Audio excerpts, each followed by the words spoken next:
మీరు గౌతమ్ ని చూసారా రాహుల్ గారు ఫస్ట్ టైం చూడగానే? నేను మామూలుగా తను చూపించినప్పుడు చూస్తాను. Already fix. అంటే నేను పెద్ద ఆడిషన్ చేసే పర్సన్ కాదు.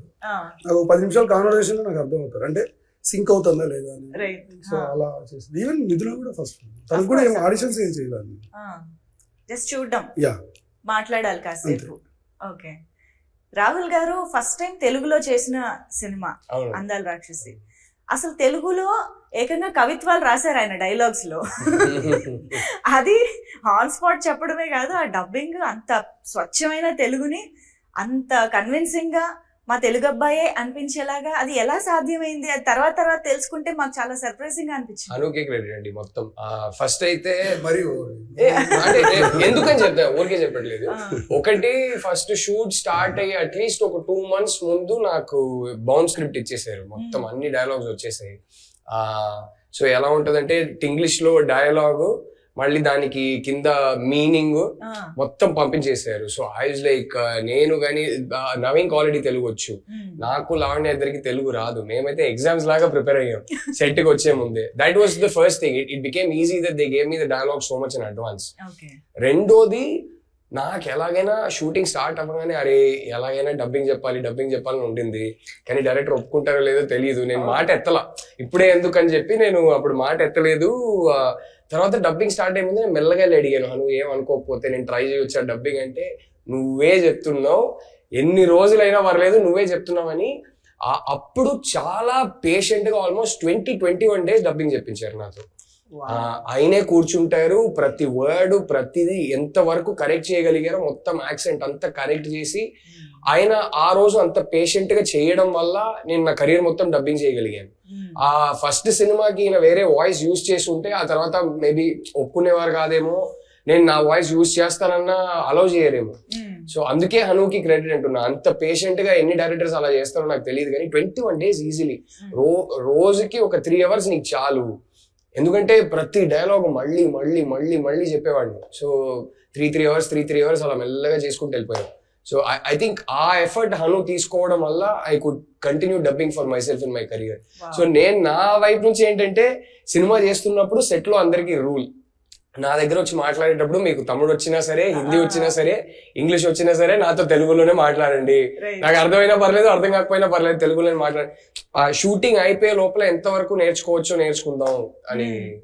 సో బట్ సో ఇప్పుడు మీరు చెప్తున్నారు కదా, అంటే చాలా పొయిటిక్ గా ఉంటాయి డైలాగ్స్, అంత ఈజీ తెలుగు కాదు,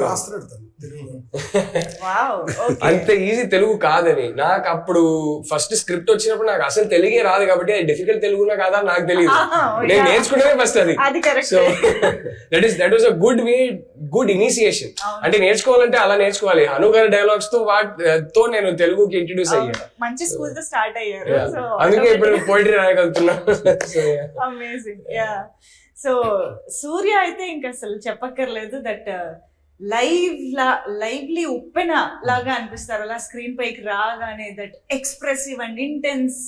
అంటే మామూలుగా love at first sight scenes మనం చాలా సినిమాల్లో చూసుంటాం, కానీ బస్సులో ఈయన లావణ్య గారిని చూసిన ఒక దట్ ఇంటెన్స్ లవ్ అనేది ఇట్స్ బియాండ్ వర్డ్స్ అన్నమాట. అసలు ఆ ఎక్స్ప్రెషన్ మీకు హను గారు ఎలా కన్వే చేశారు, అండ్ దాన్ని మీరు ఎలాగ చేశారు అనేది నాకు తెలుసు. ఆఫీస్ దగ్గర ఒక ట్రాన్స్ఫార్మర్ ఉంది, గేట్ బయట రాగానే ఒక పెద్ద ఎలక్ట్రిక్ ట్రాన్స్ఫార్మర్ అనమాట. అక్కడ బోర్డు ఉంది, లైక్ ఆల్మోస్ట్ 11,000 volts కరెంట్ అని. అమ్మాయిని చూస్తే 11,000 volts కరెంట్ కొట్టాలన్నారు. ఎలా కొడుతుంది, ఏం చేయాలి తెలియదు. పిచ్చోళ్ళ బస్సులు తిరిగా, అక్కడ వర్కౌట్ అవ్వలేదు, తెలీదు. ద వే హీ ఎక్స్ప్లెయిన్డ్ ఆ క్యారెక్టర్ని, లైక్ ఆ సీన్ని. ఇప్పుడు ఆ ట్రాన్స్ఫార్మర్ పేలితే ఫైరే వస్తుంది, అది డిస్ట్రక్షన్ మోడే కదా, దానికి రివర్స్లో అది లవ్లో చూడాలి. చాలా పిచ్చిగా అన్ని రకాలుగా ఆలోచించాం. తెలీదు, చూద్దాం షూట్లో అనుకున్నాం. దానికి ముందు షాట్ వచ్చేసి ఒక మెట్ల దగ్గర నుంచి పరిగెడుతూ వచ్చి ఒక రన్నింగ్ బస్ని ఎక్కాలి. సో లక్కీగా నాకేం చేశారంటే, వీళ్ళు సుధీర్ ఫస్ట్ బాగా క్లోజ్ ఫ్రెండ్, మాకు ఈపీ ప్లస్ ప్రొడ్యూసర్గా తను ఫస్ట్ ఎప్పుడైతే నాకు పరిచయం అయ్యారో ఒక షూ కొనిచ్చారు, నైక్ షూస్. ఈయనేమన్నారంటే లైక్ కేబిఆర్ పార్క్ రన్ అన్నారు. నేను 8 rounds 5 rounds ఊరికే పరిగెట్టేవాడిని, తెలీదు.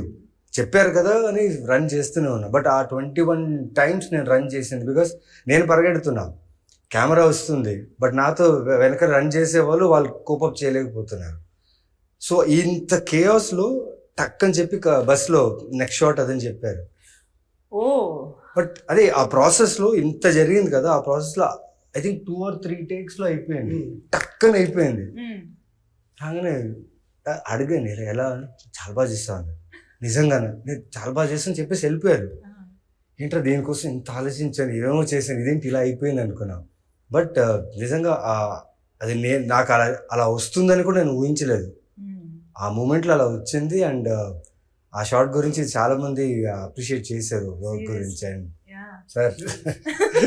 సార్ మామూలు కాదు, బికాస్ ఒక క్యారెక్టర్ని ఒక యాక్టర్కి ఎంత లోతుగా తీసుకెళ్లాలని తన దగ్గర ఇప్పటికీ ఇప్పుడు ఎన్ని సినిమాలు చేసినా నా పర్ఫార్మెన్స్ గురించి, నా యాక్టింగ్ గురించి, క్యారెక్టర్ ఆర్క్ గురించి మాట్లాడుతున్నాను. It's because of him. ఎందుకంటే 1.5 సంవత్సరం నేను ఏదైతే హైదరాబాద్లో ఉన్నారో నాకు ఒక ఫ్లాట్ తీసి, పైగా నా పిచ్ ఏంటంటే నేను అడిగే ప్రొడక్షన్లో నాకు మిథున పోస్టర్స్ కావాలి, రూమ్ మొత్తం అంటే ఓకే అని వెంటనే నెక్స్ట్ డే. అంటే ఎలా చూసుకున్నానంటే ఇంకా తెలీదు, ఆ సూర్య అనే గ్లో, ఆ ఫేస్లో స్కిన్లో గ్లో ఉండాలి, ఆ బ్లడ్ రష్ ఉండాలి, నేను చూడగానే ఫిదా అయిపోవాలి, ఏదో అన్నారు ఆ టైంలో. The way he was explaining the character. నేను చేసిన ఒకటే మంచి పని ఏంటంటే విన్నాను, ఆయన చెప్పింది ప్రతిదీ విన్నాను. నేను వినేసి మనసులో పెట్టుకుని డౌట్లు అడగలేదు. యూజువల్లీ నేను చాలా తక్కువ డౌట్స్ అడుగుతాను, డౌట్లు అడగలేదు. బట్ తను చెప్పిందంతా అబ్జర్వ్ చేసుకుని I think that transformed as a character as Surya అనిపించింది. ఆయన ఇక్కడి నుంచి వచ్చే మాటలు ఉంటాయి కదా, అది క్లియర్ గా వినాలంతే, వింటే చాలు వచ్చేస్తుంది.